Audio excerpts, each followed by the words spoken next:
feeling nostalgic. Also, I went to a party recently, a couple weeks ago, called the 90s Party.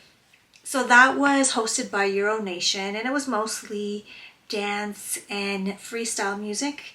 And in the 90s, I loved all types of music, but mostly for me, number one was R&B and hip hop. So artists like Mariah Carey, she is an amazing songwriter. Boys to Men, it always hits when I listen to it, like End of the Road, On Bended Knee. There's just so many hits that they had. There was also Deborah Cox. I bought this CD specifically. Let me just tell you a quick story. I bought this CD specifically because of a song called Who Do You Love?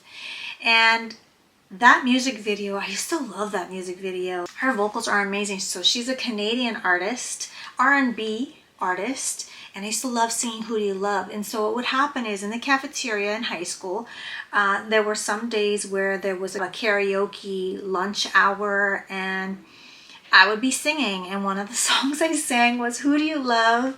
As well as Maya as well. I sang a lot of Maya and Tamia and Deborah Cox, Boys to Men. There was also Tamia, which I used to also love. She's a Canadian artist as well. Beautiful voice that she had.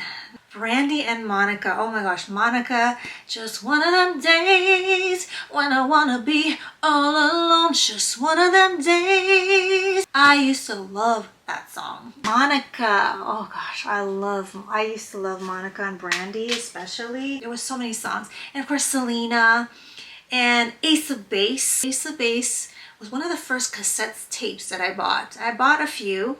The very, very first cassette tape that I bought was Silk. I don't know if anyone remembers Silk. So if you lived through the 90s, Silk was an R&B group. And one of their hits was called Freak Me. Okay, so you can imagine what that's about. And honestly, at that age, we had no business listening to that type of music or singing that type of music. But it was a different time, and it was almost like normal, right? And so our junior high prom played that song at our prom. And I do recall dancing with my crush at the time to that song. And I remember being so happy that he asked me to dance. It was really innocent. I was really innocent, very innocent. But that song is not innocent at all. So you should really look that up. Freak Me by Silk. So I did buy that cassette tape. And yeah, that's what I do remember. My first cassette tapes were Ace of Base and Silk. With the money, the little money that I had, which was given to me by my parents because I did not have a job. So yeah, we didn't have streaming. Okay, so we did not have that. We had cassette tapes first that eventually converted to CDs, right? So that was a transition for us. And because a lot of us were in high school in the early 90s, we did not have money. So I do recall, and this is a really bad story, but I'm going to tell it anyway. So there were a couple people in our high school that got their hands on, I guess through their parents, on a couple burners. They were machines that burn CDs, right? And they were the first of its kind at the time. So no one really knew about it, or not many people had them, or just a few people had them. There were a couple guys at my high school that were burning the latest music, the latest hits, whatever were the latest hits. And I remember, oh my gosh, I forgot to mention Lauryn Hill, The Miseducation of Lauryn Hill. That whole album, my God, is amazing. And so, yeah, there were a couple songs, her hits, and a couple of others that these guys ended up burning copies of CDs with the same songs, I think, like, I don't know, maybe 10 to 15 songs, I can't really remember, and selling it for $15 each in the parking lot outside of the high school. Yeah, I do remember that. There was also it was also a time where none of us were accessible. And so we didn't have cell phones. We didn't have internet. We didn't have any of that. So how did we actually speak to each other? So we actually wrote letters to each other in class or outside of class, and have them prepared and like pass the note to our friends or boyfriends or girlfriends or whatever at the time. And that was fun. I really, there was a certain way that we would fold these notes and we would give it out to whoever it was dedicated to.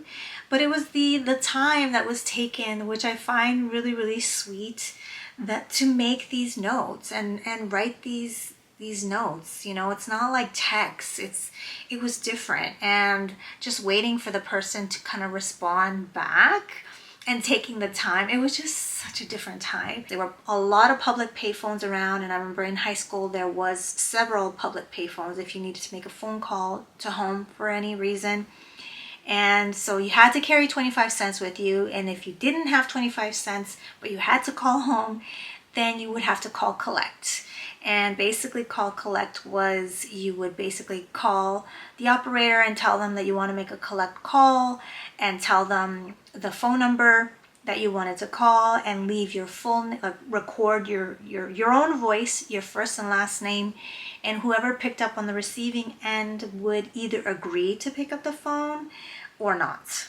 And so when you would get home from school was the only way that people could contact you, via, it would be an answering machine. So an answering machine, if you had one, not everyone had an answering machine, but my parents had an answering machine. I'd come home and sometimes there were messages left for me if people were brave enough, and they were. Back then people were brave enough to leave voicemail. Eventually people started to buy pagers.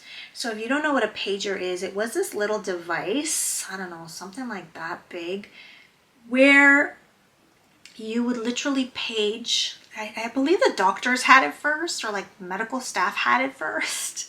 But then eventually it became the culture, and a popular thing to own was a pager. I remember one of my boyfriends had a pager, and I, if I wanted him to call me, because there were no cell phones, I had no way of contacting him, and let's say I needed to tell him something or whatever, probably wasn't important, I would pick up my phone at home and dial the pager, and then it would ask you to basically put in a phone number, which was, okay, I want you to call me back at this number. So there was no voice or anything. It was just put the number in, press pound, and then that person, whoever owned the pager, would receive a notification, like an alarm of some sort, and it would tell them the phone number, who's trying to contact them, for them to call them back. So that was the popular thing that people were owning in high school eventually. We'd talk on the phone every day after school, even if I saw my friends at school, because sometimes we just didn't have the time to catch up, or certain things happened that we just wanted to fill each other in.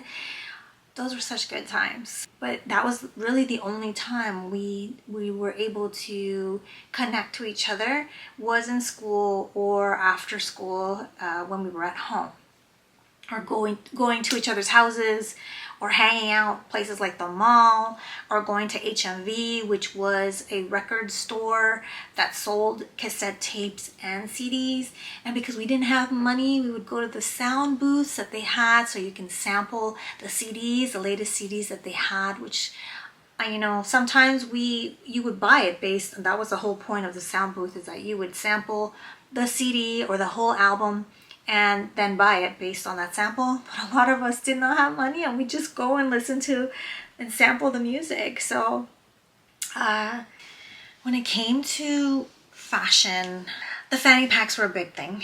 The fanny packs, these hair bands that were like comb hair bands, that is back in style. Athletic wear, as you can see today, is back in style. So you see the cargo pants, or we had the chino pants. Cargos became more popular in the 2000s, but there was the chino pants, or the wide leg pants, that were the thing in the 90s.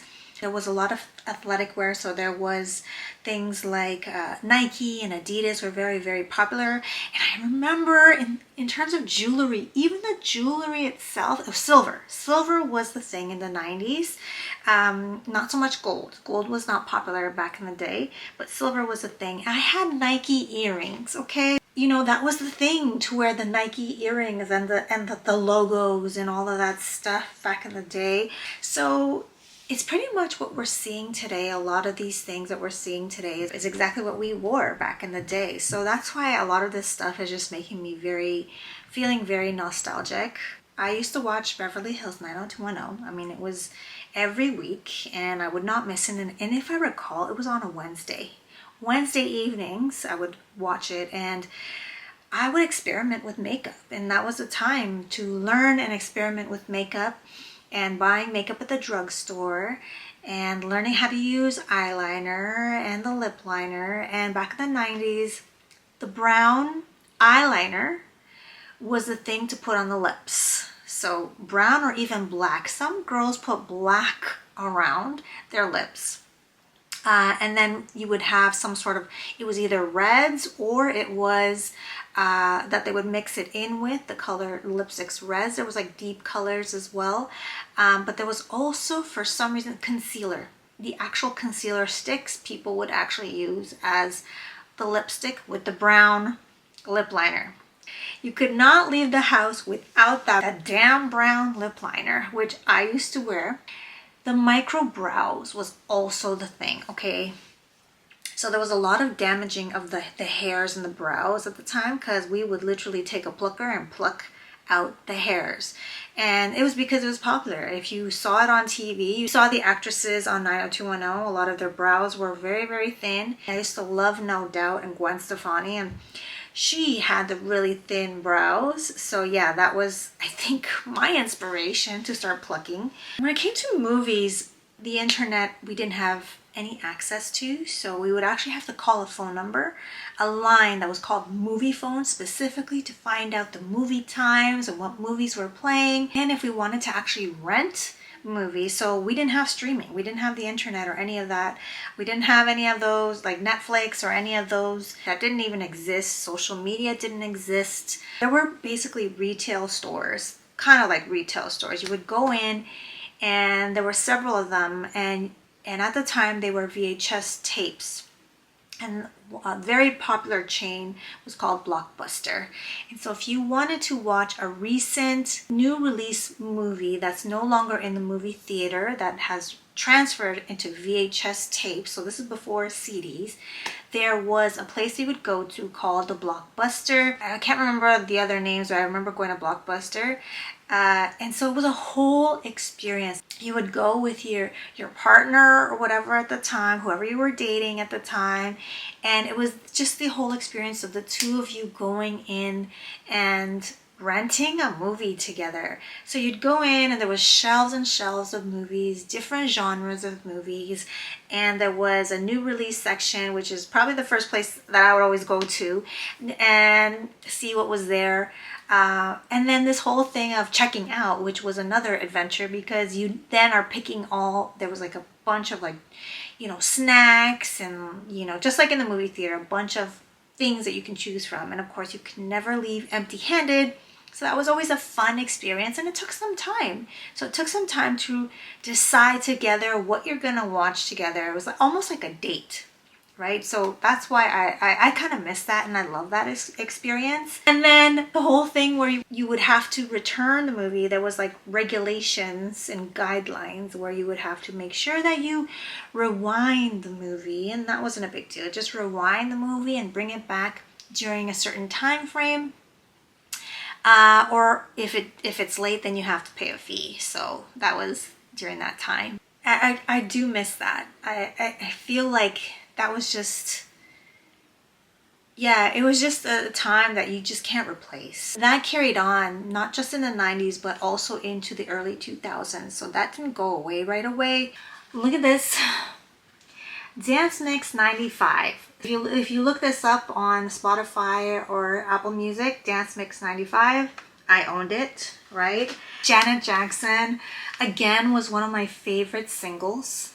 I used to love this song, and I used to play it over and over again. A boy band called All For One, I own as well. I used to love a lot of their songs. Destiny's Child. This is more in the 2000s Destiny's Child that I bought.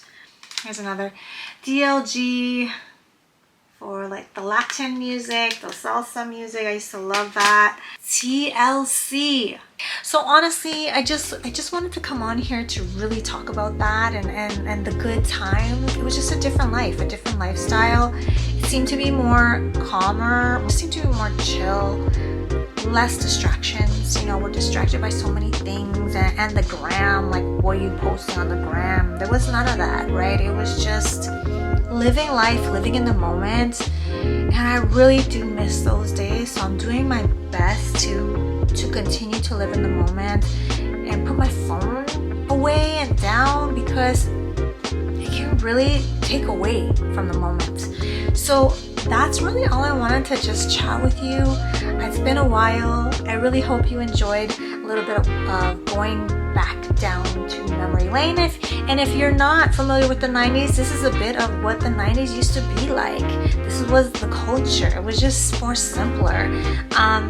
And it was just fun, overall fun. And there were so many other things, of course. I can keep going on and on and on about this. Eventually, when the internet came out, we were super patient about that, you know, but I guess that could be another video on what happened after the internet was created and the first couple things that happened, you know, during that time, and Y2K and the scare of Y2K, and everyone thought that the year 2000 something would go totally wrong, you know, we would lose power, whatever people thought would happen. So yeah, that could be a completely different video.